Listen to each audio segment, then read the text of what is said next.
Hello, everybody. My name is Chris Blades, and I want to welcome you guys to the first episode, the first installment of the Top 5 podcast, a podcast on everything Philadelphia Eagles, whether it's on the field, coaches, players, staff, decisions, front office, draft picks, trades, you name it.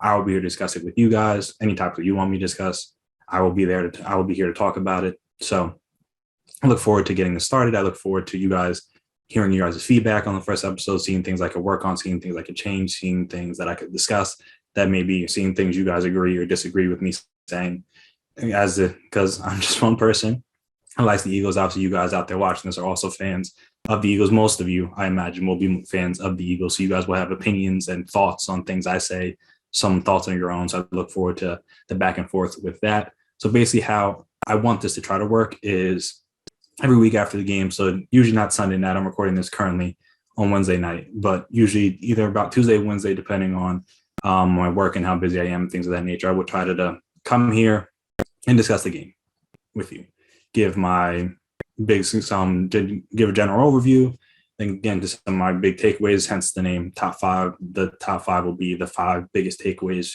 from this weekend for the Eagles. The first 3 I will try to have be game specific, so specific to that game, specific to things we've seen over the course of a few games.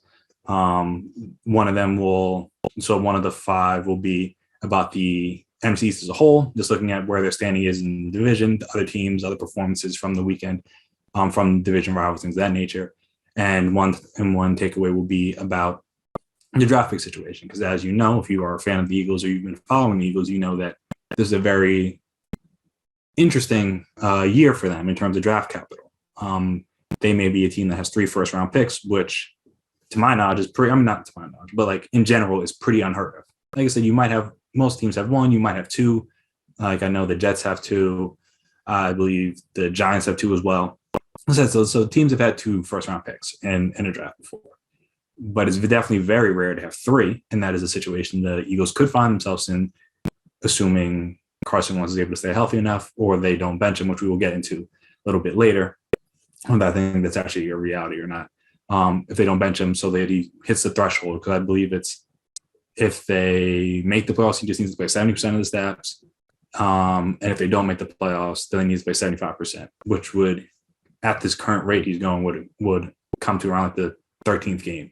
So if he makes it through that, then they should be golden. But again, we got to get there first. So we'll see if that happens.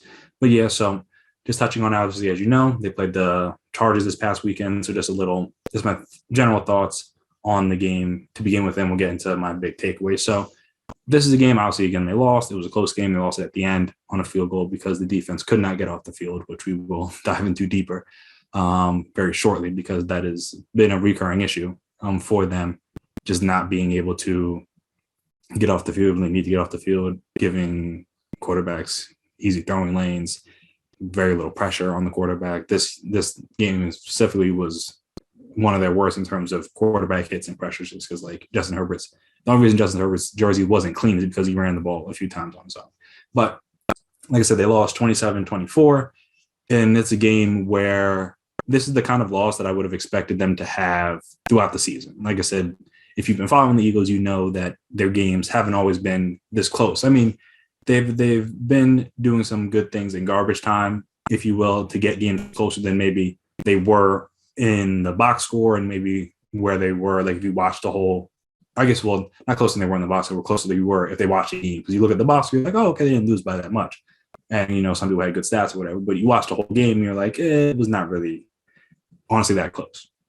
So whether it's like losses, well, like go through some of the losses, like the loss to the Niners, like that was a close one. That's a game they arguably could have won if they had better red zone play calling, which is something that they have improved on, which again, we will touch on that a little bit.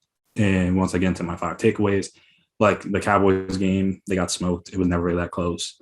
The Chiefs game, they didn't get smoked. Like they held in there, but again, the defense just couldn't stop anything. Like if the Eagles scored more touchdowns, then that just means the Chiefs would have the ball sooner and they would have scored more touchdowns. It wasn't going to go well. The Bucs game, they were getting blown out. Then it got kind of close at the end because the Bucs kind of let their foot off the gas. Similar thing with the Raiders. They couldn't get any stops. They were down, I believe it was 30-7 at one point. And then eventually they were able to get it back closer.